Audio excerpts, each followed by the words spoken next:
1, Part 2, Part 3, and Part 4. Now look at Part 1. Part 1. You will hear a man called Ken talking on the phone to a friend called Liz about holiday accommodation. First, you have some time to look at questions 1 to 6.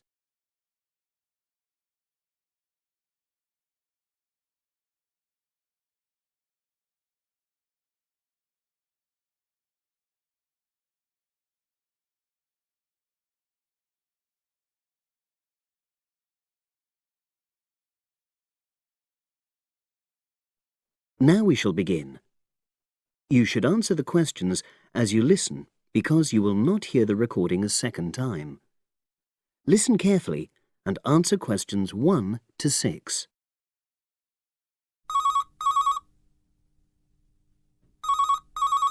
Hello. Hi Liz, it's Ken here.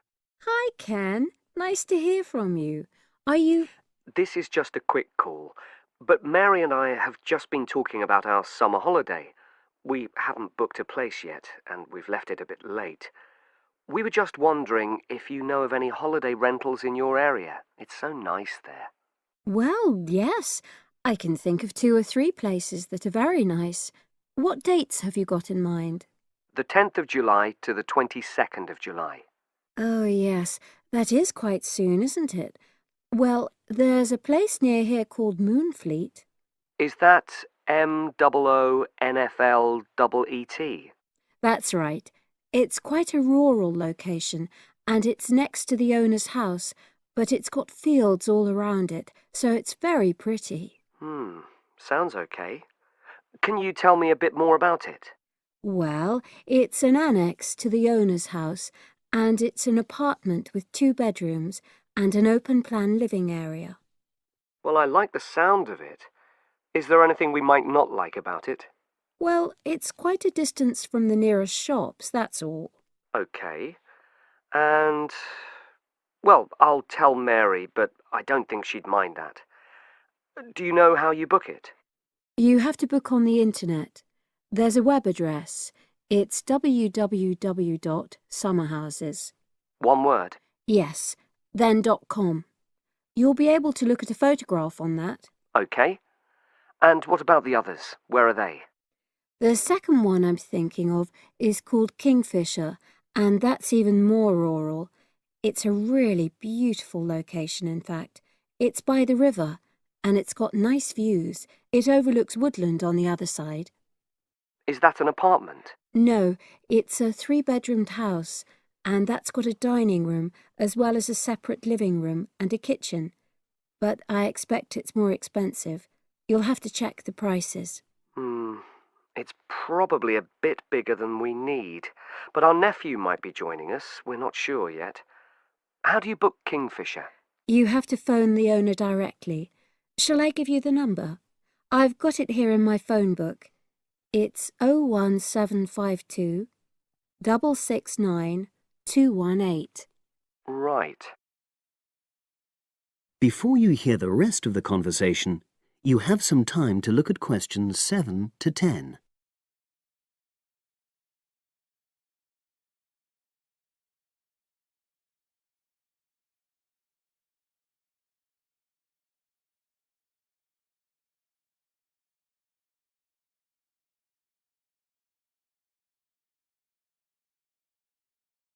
Now listen and answer questions 7 to 10. And you mentioned a third place? Yes, there's a house that my sister stayed in last year. It's called Sunnybanks. Nice name. And the location of that one is rather different. It's in the centre of a village, but it's a very small and quaint place. Did your sister like it? Oh, yes. It's by the sea, so her children really loved it. What's the accommodation like? I'm not sure about the number of rooms because I haven't been in it myself, but I think she said it's quite spacious, and I know it's got its own garden. It's not very big, but it's not shared with anyone else, and it's supposed to be very pretty. Any snags, problems? The only other thing I can think of is that there's nowhere for parking. The streets are too narrow, so you have to leave your car somewhere else, and then walk to the house. It's only about 10 minutes away, but... OK. Well, I don't think it matters personally. How do you book it? There's an agent you have to contact. I don't know his details, but I can ask my sister and let you know tomorrow. Thanks, Liz. That'd be great. I'll talk to Mary and see what she says. Thanks for your help. That's okay, Ken. I'll speak to you again tomorrow. I hope you find what you're looking for. That is the end of part 1. You now have half a minute to check your answers.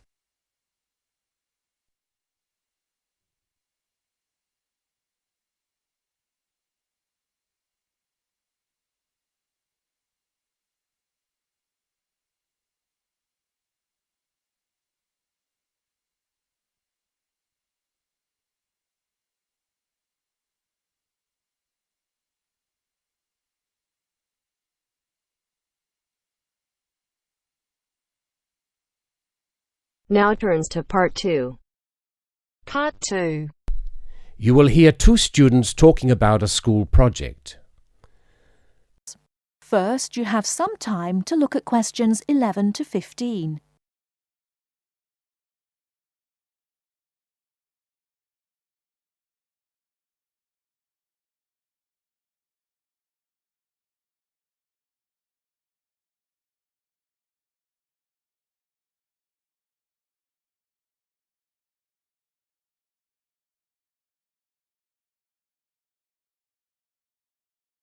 Now, listen carefully and answer questions 11 to 15. Hi, Lynn. How's your project coming along? Oh, not very well. I've got all the information, but I can't seem to organise it into a presentation. Well, you'd better hurry. You only have one more week. Yes, that's okay. It's just that... Well, why don't you try your presentation on me? Maybe I can help. Oh, really? Great! OK, well, I've chosen solar power for my subject, and I'm going to talk specifically about domestic water heating. You know, like the ones popular in America. I've got some facts here. Oh, that's good. But just start your presentation from the beginning. Oh, right. Well, here we go then. There are many reasons why we should be looking elsewhere for energy sources. As most people are aware, fossil fuels and other such non-renewable sources are by definition finite, so something needs to be in operation soon. Currently, there are a number of alternative energy sources available which can, with a little preparation, be used to provide for a significant part of our domestic energy requirements. In this presentation, I am focusing on solar power and its application as a domestic water heater. As a renewable energy source, solar power is in many ways ideal. The amount of the sun's energy which reaches the earth every minute exceeds the energy that the global population consumes in a year. Although scientists argue that it is not finite, sunlight is certainly a long-lasting resource which is not depleted through use, and solar power converters use this energy without needing any complex moving parts. Once collected and stored, solar energy can be used for many purposes, but it is becoming increasingly popular as a domestic heating source. Generally, a building that is heated by solar power will have its water heated by solar power as well, and this has even worked in areas that are not exposed to long hours of direct sunlight, such as the United Kingdom, although not so well as in warmer climates. Why have you stopped? Well, that's all I've got so far. Oh, well. Start by talking about how effective it is. Oh, OK. Well, there are a number of factors that influence how efficient solar power can be. The first, obviously, is the amount of sunlight, and this is dependent on season, time of day, and climate. Although the UK has something of a bad reputation for sunshine, it is actually quite productive during some parts of the year. Given a sufficient size of solar panel and water storage tank, solar power can provide all of our water heating requirements in June and July, and even provide the majority until October. From October to the end of the year, this figure falls dramatically. December is the least productive, being able to supply less than 5% of the average household's hot water requirement. It is at this point that solar power needs to be supplemented with a more traditional form of heating. From January, solar power becomes more effective at a rate of about 20% per month, although this rise decelerates to around 18% by May.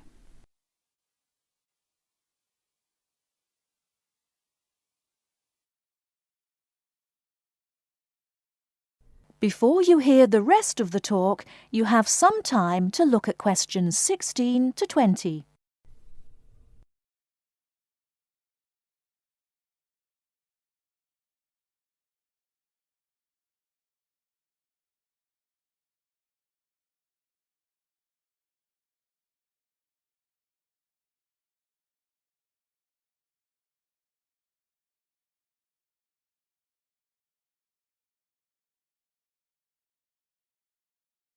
Now listen and answer questions 16 to 20.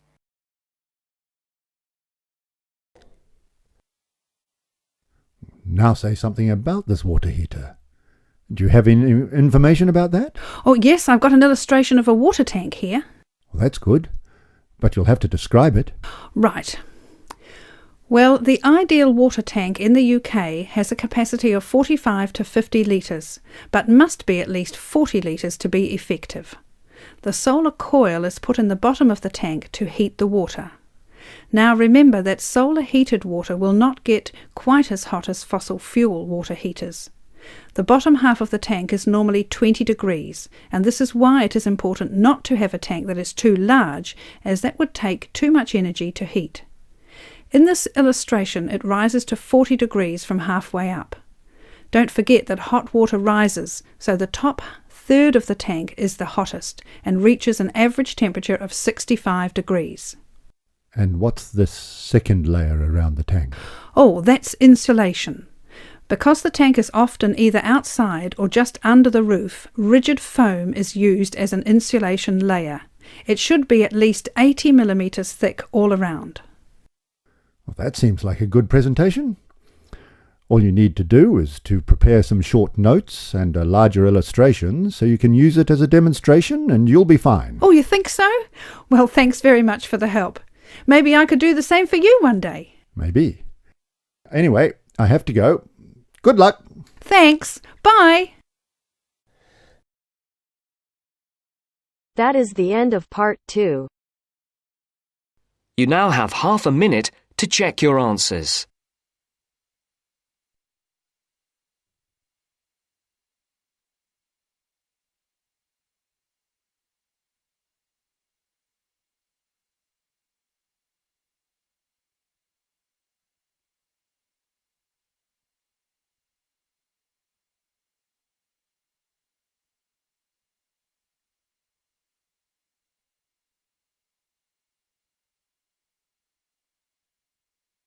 Now turns to part 3. Part 3. You are going to hear a conversation between a moderator and two students. First, you have some time to look at questions 21 to 25.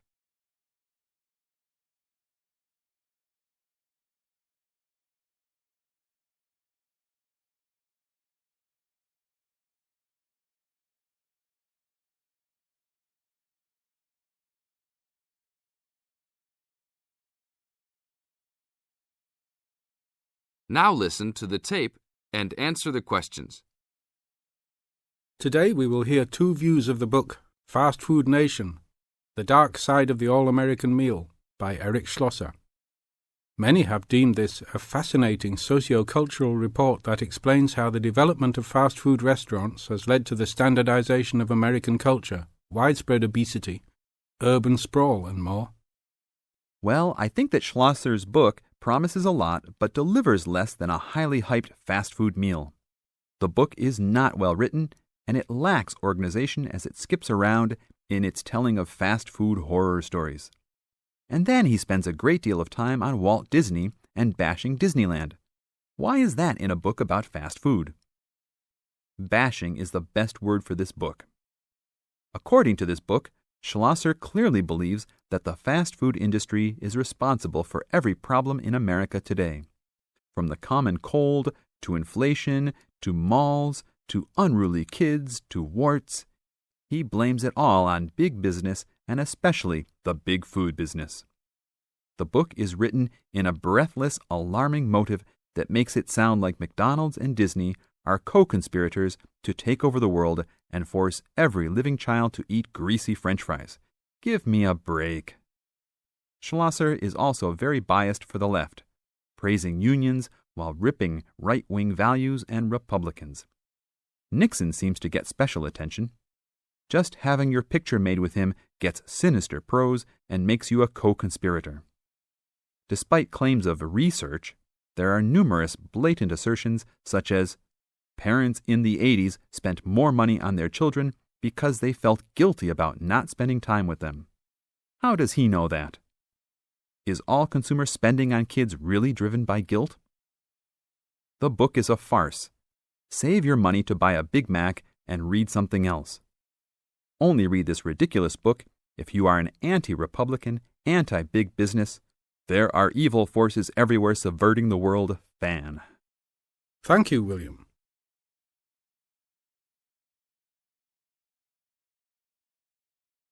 Now look at questions 26 to 30.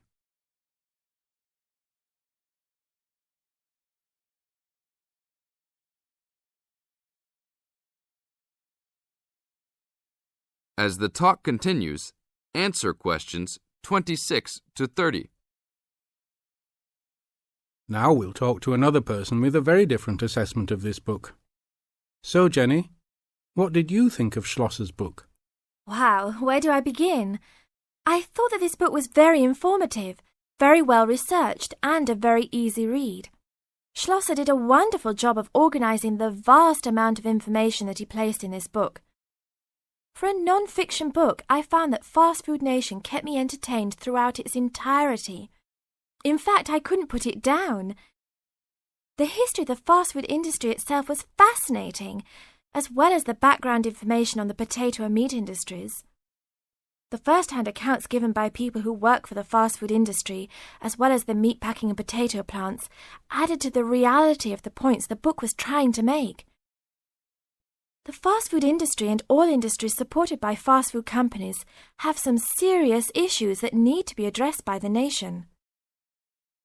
In addition, Schlosser does an excellent job of pointing out the dangers of not only working for these businesses, but eating food supplied by them. It's scary to think about the dangers lurking behind the counter at your local fast food chain.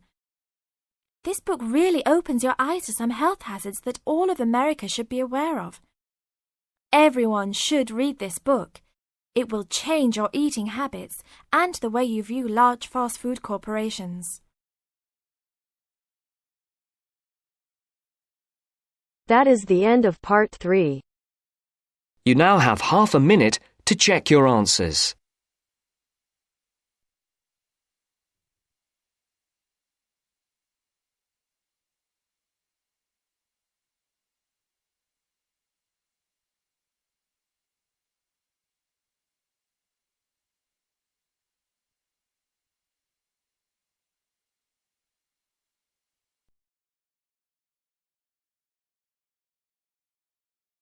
Now turns to part 4. Part 4. First, you have some time to look at questions 31 to 40.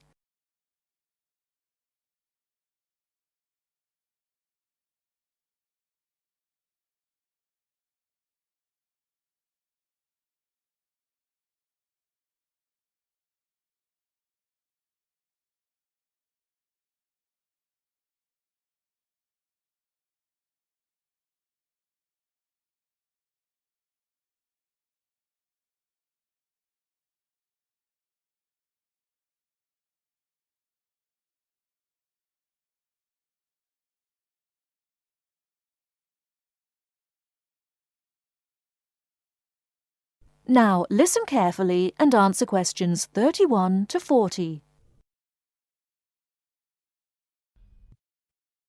Today, in our series of lectures on nature history, we're going to be looking at amber. Do you know amber? What is it? How is it formed? What are the uses of amber? Firstly, what is amber? Amber is fossilized resin from ancient forests. Amber is not produced from tree sap, but rather from plant resin.